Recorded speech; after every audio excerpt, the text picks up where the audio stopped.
The Lord God said unto Noah, Come thou and all thy house into the ark, for thee for I have seen righteous before me in this generation.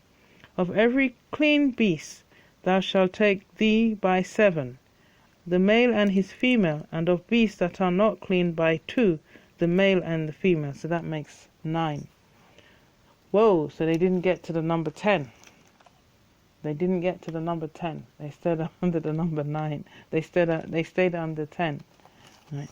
So, he says, For thee I have seen righteous before me in this generation. Of every clean beast thou shalt take to thee by 7, the male and his female, and of beasts that are not clean by 2, the male and his female.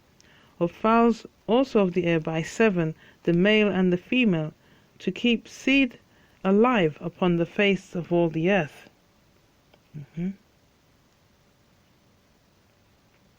Now,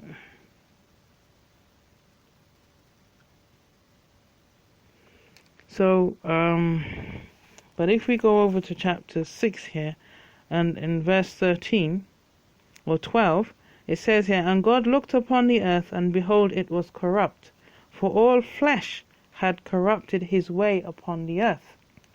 And God said unto Noah, The end of all flesh is come before me, for the earth is filled with violence through them, and behold, I will destroy them with the earth. Make thee an ark of gopher wood. Rooms shall thou make in the ark, and shall pitch it within and without with pitch. And this is the fashion which thou shalt make of it. And then it goes on, The length of the ark shall be 300 cubits, the breadth of it 50 cubits, and the height of it 30 cubits. A window shall thou make to the ark, and in a cubit shall thou finish it above. And the door of the ark thou shalt set in the side thereof, with lower, second, and third stories thou shalt make it. And behold, I, even I, do bring a flood of waters upon thee. It says, and behold, I, even I do. And it's not so much the I am emphasizing, it's just the way it says, even I do. That's caught my attention. Do bring a flood of waters upon the earth. So it's talking about he's a prophet now. He's talking about Genesis 1, being in the image of the Lord, and then being able to speak, So he's saying, this is Genesis 1 coming through here now. And behold, I, even I, so he has dominion, he's in the image of God, do bring a flood of the image of the Almighty. Do bring a flood of waters upon the earth, to destroy all flesh, wherein is the breath of life from under heaven, and everything that is in the earth shall die. But with thee will I establish my covenant, and thou shalt come into the ark, thou and thy sons and thy wife, and thy wives with thee. And every living thing of all flesh, 2 of every sort shalt thou bring into the ark, to keep them alive with thee. Thou shalt be male and female. Of fowls after their kind, and of cattle after their kind, of every creeping thing of the earth after his kind, 2 of every sort shall come unto thee, to keep them alive. And take thou unto thee of all food that is eaten, and thou shalt gather it to thee, and it shall be for food for thee and for them. Thus did Noah according to all that God commanded him, so did he. And then chapter 7 says, And the Lord said unto Noah, Come thou and all thy house unto the ark, for thee have seen righteous before me in this generation. This is a mantra that is going on right now. The Bible is full of mantras, and mantras is the repeated word. And what it's telling us is that we are entering into 1,000 years of holy sabbatical rest. Okay? And in that 1,000 years, that seventh day, that's where we shall meet the Messiah for the first time, and the earth is entering in, is being prepared for the sabbatical rest. Okay? And then after according to, I'll just go over to Daniel. I'm going to be quick because I need to stay with the time. I've been in the Bible all morning, and so all this week I've just felt the notion of been in the Bible. So all the other work that I had to get done did not get done. See, and the Lord is saying to me, put me first. Put me first. So I'm not to worry about money. If anybody rings up and asking for any money, I say, the Lord says, put me first. So, if I go over to Daniel 9, and then I go over to verse 24, 70 weeks are determined upon thy people, and upon thy holy city, to finish the transgression, and to make an end of sins, and to make reconciliation for iniquity, and to bring in everlasting righteousness, and to seal up the vision and prophecy, and to anoint the most holy. So that's Daniel, the book of Daniel, chapter 9, verse 24. You can read it for yourself, because sometimes I'm saying so much that to capture the essence of the words here. But it says here in verse 26, and after 62 weeks shall Messiah be cut off, but not for himself. And the people of the prince that shall come shall destroy the city and the sanctuary, and the end thereof shall be with a flood, and unto the end of the war desolations are determined. And we can back that up through Ezekiel 38. Oh, hi, Mum. Got a beautiful picture of my mum here. So, if I go over to 38, it says, and the word of the Lord came unto me, saying, Son of man, set thy face against Gog, the land of Magog, the chief prince of Meshech and Tubal, and prophesy against him. Okay? And it talks about the bringing down. And then it says in verse 8, after many days thou shalt be visited in the latter years, thou shalt come into the land that is brought back from the sword, and is gathered out of many people against the mountains of Israel, which have always been wasted. So basically, I don't want to, it's getting a bit heavy now. I'm getting too deep, too heavy, and it will definitely take the interest out. So what I'm saying, the Bible is like a mantra, the Holy Scriptures. And what I just read there with Noah, you know, the 2 by 2 and then the 7 and what I just said, is that, let's just go over again. I'm saying so much and I'm trying to keep thread of what I'm saying to you. Because I'm getting excited actually.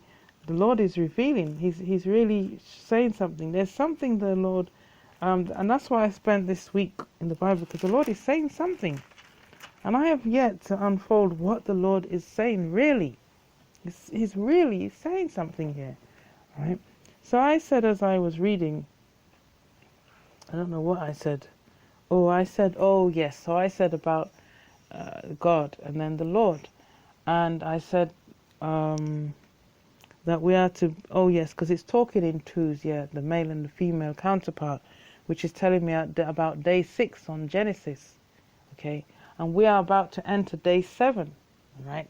So on day 6 now, we are to be like prophets, okay? So right now, I would say we are in the 6th day. We are being prepared, okay, before we come into that sabbatical rest on the 7th day. And I'd like to say that we are in an amazing grace, but a slim, amazing grace. You see, we are in a slim amount. And then Jesus said that I come not to send peace, but with the sword, right? So that means when the Messiah comes, it's going to be a time of conflict, because he's coming with the sword. And you can see now from the readings, it's talking about the flesh. And this is verse 16 of chapter 17. And they went in male and female of all flesh, as God had commanded him, and the Lord shut him in. So the flesh is in an affliction. The flesh is in war. And when the Messiah comes, he's coming with the sword. So just bear with me, because I'm unfolding something here.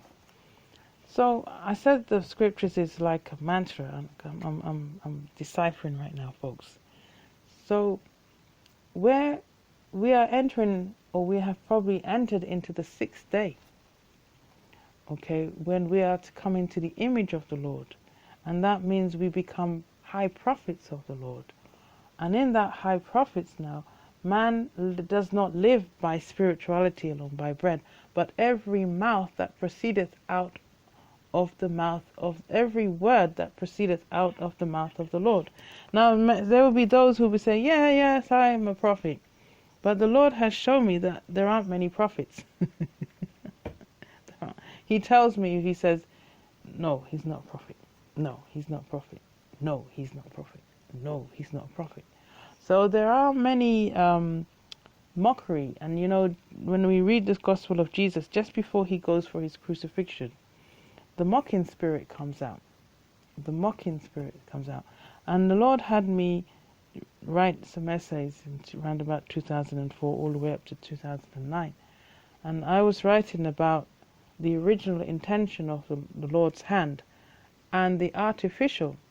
Okay, and I've come to realize that I was talking about the climate change that that the former President Obama speaks of.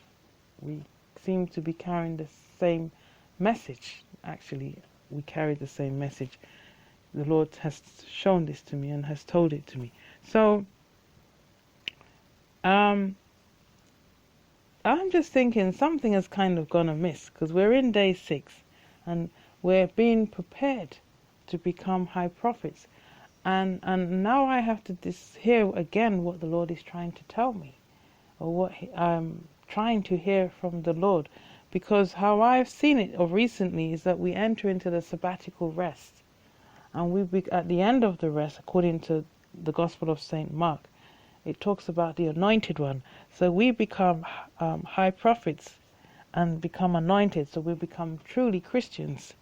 Then there shall be a cutoff, okay? And the Messiah shall go and intercede on our behalf. And then he'll return again. So in that cutoff, wickedness shall rise again. But we will be living by the word of the Lord. Okay, and that has yet to come. That is a word that has yet to be fulfilled. And the Messiah shall go ahead and intercede on our house, that we become high priests. You see? So it's like a mantra. So it's saying that where we are now, we're in the flesh, but that shall come to an end. And then we have to transition over into our heavenly bodies, I'm saying. Okay? And then we become the true prophets of the Lord. And during the cutoff, and there's the wickedness, we live by the word of the Lord. So every word that proceedeth out of the mouth of the Lord, because now we become his true prophets. And that's what just came up to me. And when but I can really go deep here, and I don't want to go deep. I don't want to give it. You don't give the pearls to the swine here. You don't throw it. And I was reading this because I read through Matthew 1 to 10, and it says, "Do not throw the pearls out to the swine." So I'm going to curb. I'm just getting some revelation. That's why I've kind of come off beat right now. I'm just getting some revelation that's coming. But there's a deep message, a deep diver message, and there's some uncleanness that needs to be sorted out. And I'm going to say we have to go deep down into the seabed. There's some muck down there that needs to be cleaned out urgently, because humanity is going to pay the price. They have been throwing muck down into the seabed, and they're going to pay the price seriously, because I see a displacement taking. You see, now let me just bear with me. I'm going into the word now. I'm going into a word here. You see, in the reading that I did earlier on through Matthew 1 to 10, and then what I'm reading here, the 2 by 2 makes 1, isn't it? Half makes 1. Because in Genesis 26, he says, "Let us make man in our image, male and female." So that means that the 2 components make 1. Yeah, and we should be one with the Lord, omniscient. Yeah. So when it's talking about God, which refers to Genesis 1, okay, and the son of daughter, the son of man, that's the prophet. So, oh Lord, I've noticed that I'm thinking, and before I can get the word out of my mouth, the thought it's snapped away from me. I think it and I want to speak it, but it's been snapped away. So I know that something is working on my thoughts. Don't want the word to come out.